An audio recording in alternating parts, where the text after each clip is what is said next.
My lord, ఎంత జాలిగాథ. ఒకవైపు నా కోసం ప్రాణాల్ని అర్పించడానికి సిద్ధంగా ఉన్న రమేష్, మరోవైపు ప్రేమ అనే మాటకే దూరమైన పసిపిల్లలు. నాకు అర్థమైందమ్మా నీ ఆవేదన. కానీ మేము 5 ఏళ్లు దాటిన పిల్లల్ని హాస్టల్లో చేర్చుకుంటాం. ఈ అబ్బాయికి మాత్రం తప్పకుండా సీటిస్తాం. మరి వీళ్ళిద్దరూ? God bless them. ఓ పని చెయ్యమ్మా, ఏమిటి ఫాదర్? ఏదైనా అనాథ శరణాలయంలో చేర్పించు.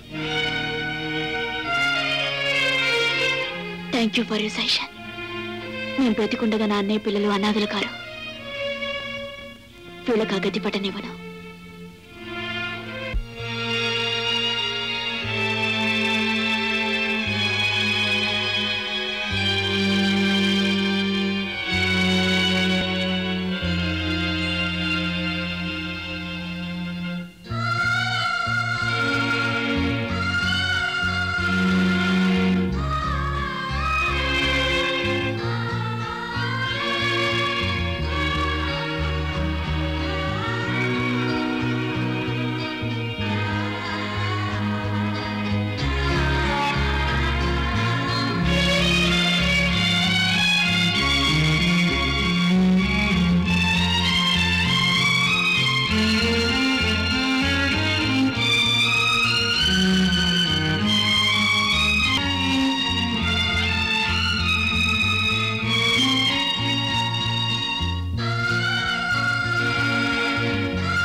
ఈ రోజు నీకు ఉత్తరం వస్తుంది కదా?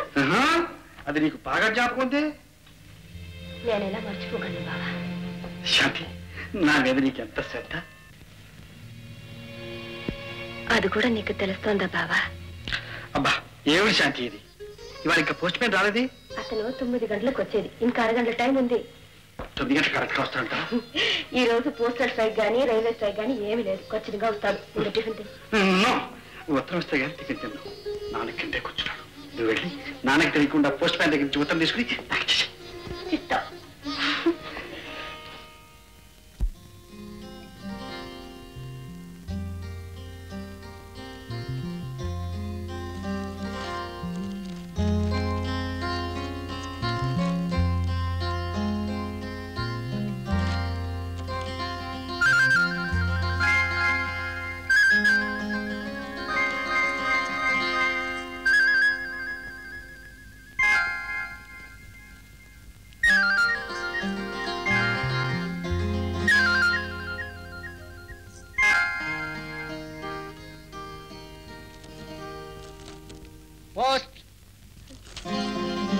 మీరు కూర్చుని మావయ్య, నేను తీసుకుంటాను.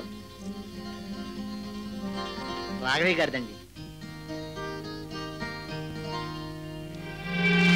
రమేష్ గారికి కూడానండి.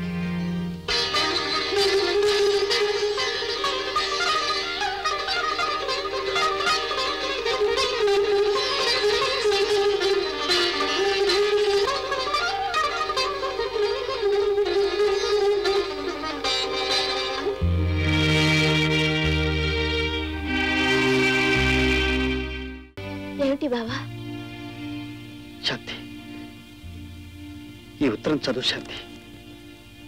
శ్రీ రమేష్ గారికి ఈ ఉత్తరాన్ని ఎలా ప్రారంభించాలో అర్థం కావడం లేదు. మనం ఒకటి తలిస్తే దైవం ఒకటి తలుస్తుంది. మా అన్నయ్య నాకు వేరే గొప్పింటి పిల్లాడితో పెళ్లి నిశ్చయించాడు. నన్ను చూడ్డానికి వచ్చిన వాళ్ళు నేను నచ్చలేదని చెప్తారేమోనని ఎదురు చూశాను. కానీ నాలో ఏం చూశారో గాని నేను వాళ్ళకి నచ్చాను. నన్ను పెంచి పెద్ద చేసిన అన్నయ్యకు ఎదురు చెప్పలేక ఒప్పుకున్నాను. మన ప్రేమని త్యాగం చేసి మరొక మహత్తర ప్రేమకి అంకితం కాక తప్పలేదు. నా అదృష్టం అంతే. జరిగింది కల అని మర్చిపోండి. నన్ను మన్నించి మరొక మంచి అమ్మాయిని పెళ్లి చేసుకోండి.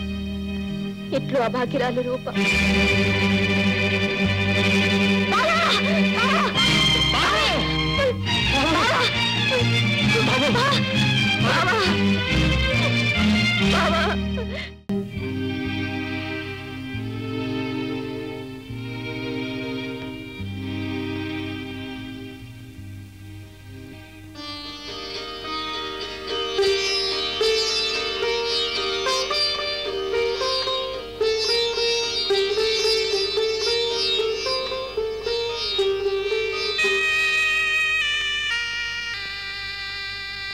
వ్యాధికి మందే ఉంది రాఘవరావు గారు.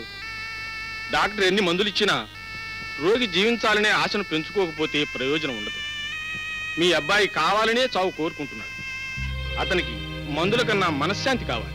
అది దొరికిన నాడు అతనికి ఏ జబ్బు ఉండదు. మరి మందులు ఇంతకు ముందు మందులనే వాడండి. వస్తాను.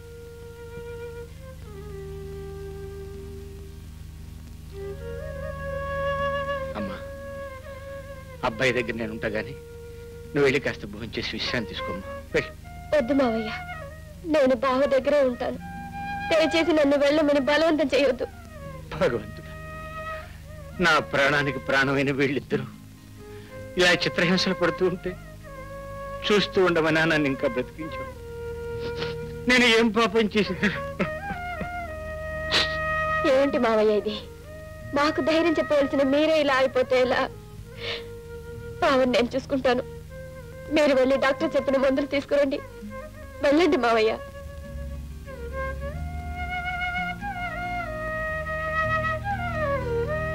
డాక్టర్లు ఎన్ని మందులు ఇచ్చినా రోగులు జీవించాలనే ఆశను పెంచుకోకపోతే ప్రయోజనం ఉంటుంది. మీ అబ్బాయి కావాలనే చావు కోరుకుంటున్నాడు. అతనికి మందుల కన్నా మనశ్శాంతి కావాలి. బావా, నువ్వు చనిపోదామనుకుంటున్నావా? ఎందుకు బావా, ఎందుకు చనిపోవాలి? అంత కర్మ ఏం పట్టింది నీకు? నువ్వు చనిపోకూడదు. చనిపోనివ్వను. నువ్వు బ్రతకాలి, బ్రతికి తీరాలి. ఇన్నేళ్ళు నేను నోచిన నోములు, చేసిన పూజలు వృధా కావు బావా. అన్ని నీ కోసమే, నీ క్షేమం కోసమే. డాక్టర్ గారు నీ మనసుకు శాంతి కావాలన్నారు. శాంతి ఇక్కడే ఉంది. ఇదిగో నీ శాంతి ఇక్కడే ఉంది. బావా చూడు, నీ శాంతిని ఒక్కసారి చూడు. బావా, బావా, ఒక్కసారి చూడు బావా. బావా, బావా, బావా, బావా, నేనే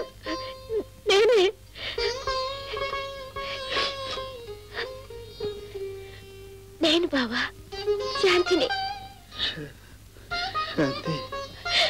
అవును బావా, నీ శాంతిని. ఇక్కడే ఉన్నాను. నిన్ను వదిలిపెట్టి ఎక్కడికి వెళ్తాను బావా? శాంతి, శాంతి.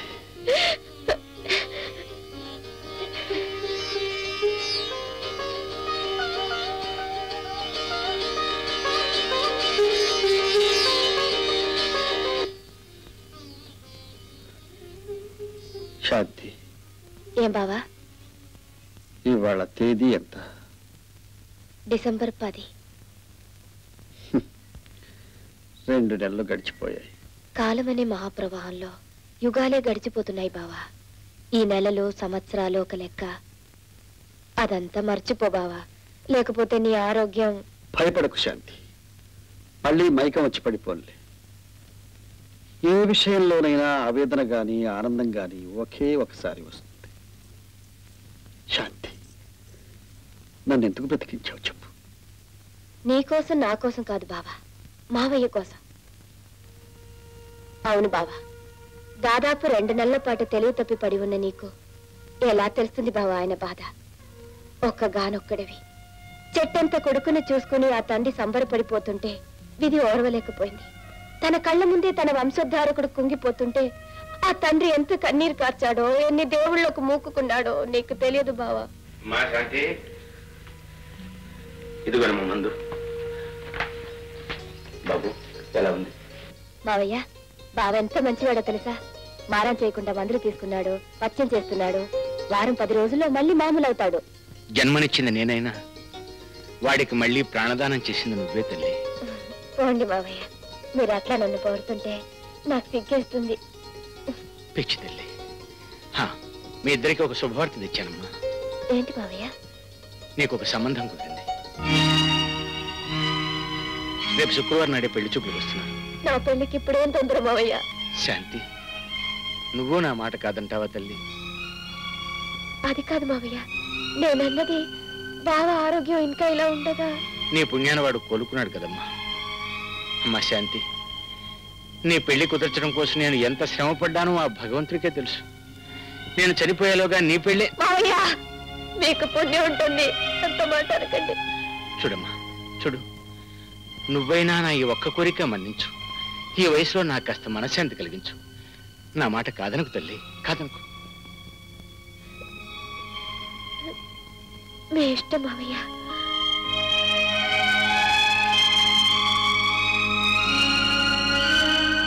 చూసావురా రే, చూసావురా అది ఎంత బాధపడుతూ వెళ్ళిందో.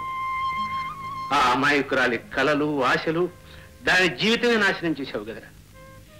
ఎంత జరిగినా అది నీ మీదే ప్రాణం పెట్టుకుని బ్రతుకుతున్న సంగతి నేను తెలుసా? దాని పరిస్థితి తలుచుకుంటేనే నా కడుపు తొలుకుపోతుందిరా. రే, ఎవరో ఒక ఆడపిల్ల రాసిన ఉత్తరం దాని చేతికి చదవనానే. ఆ చదువుతున్నప్పుడు దాని మనసు ఎంత బాధపడి ఉంటుందో, దాని హృదయం ఎంత క్షోభపడి ఉంటుందో ఎప్పుడైనా ఆలోచించావా? అది ఇక్కడ నీతో నవ్వుతూ మాట్లాడి బయటకు వచ్చి కుమిలి ఏడవటం ఎన్నోసార్లు కళ్ళారా చూశాను రా. దాని మనసు ఆవగింతంతా నేను అర్థం చేసుకోవడానికి ప్రయత్నం చేయలేదు కదా. అంతా సరే, అయిపోయింది, అది అయిపోయింది. నీ మార్గాన్ని నువ్వు వెనుక్కున్నావు, నేను అడ్డురాను. నీ ఇష్టం వచ్చినట్టు మాటల్లో పడి రసం ఏమిటో మర్చిపోయింది. తీసుకో, తీసుకో.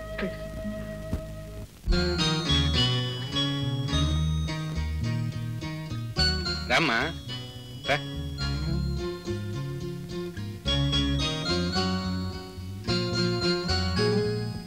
అందరికీ నమస్కారం చేయమ్మా. దీర్ఘ సుమంగిలిగా నూరేళ్లు వర్ధిల్లు తల్లి. అమ్మాయికి వేణొచ్చన్నారు. అవునమ్మా, వీణ బాగా వాయించడమే కాదు, చక్కగా పాడుతుంది కూడా. సంగీతం అంటే నాకు చాలా ఇష్టం. ఆహా, అమ్మా వీణ తీసుకురా. తీగలు శృతిలో లేవు మావయ్య. పర్వాలేదమ్మా, ఇక్కడ సంగీత విద్వాంసులు ఎవరూ లేరు. ధైర్యంగా పడమ్మా. వెళ్ళమ్మా, తీసుకురా.